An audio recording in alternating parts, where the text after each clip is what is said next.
Question number 8 বলা হয়েছে যে আমাদের যে মস্তিষ্ক আছে সেটা কিভাবে সুরক্ষিত থাকে।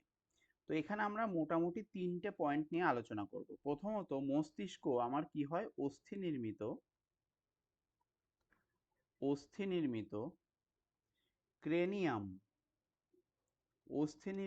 ক্রেনিয়াম নামক করটি, ঠিক আছে, করটি দ্বারা সুরক্ষিত থাকে। মানে মাথার যে খুলির কথা বলছে, ঠিক আছে। দেন সেকেন্ড যে পয়েন্টটা নেব সেটা আমরা নেব আমাদের যে উপরের লেয়ারটা আছে, ব্রেনের লেয়ারটা, ঠিক আছে, সেটাকে আমরা কি বলবো,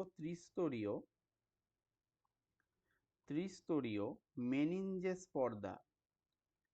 কি পর্দা?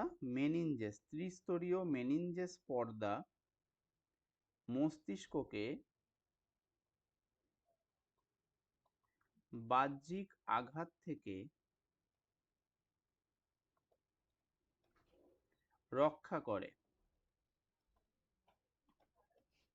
অ্যান্ড নেক্সট যে পয়েন্টটা আমার হবে, সেই পয়েন্টটা কি হবে, আমাদের যে ফ্লুইডটা থাকে ব্রেনের, তো সেটা কোন কোন জায়গায় থাকে, আমাদের সাব হবে, এটা সাব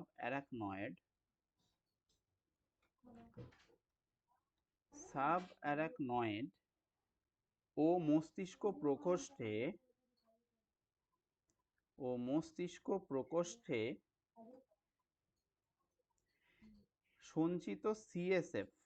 সঞ্চিত সেরিব্রোস্পাইনাল ফ্লুইড সিএসএফ বাইরের আঘাত থেকে বা বাহ্যিক আঘাত থেকে রক্ষা করে।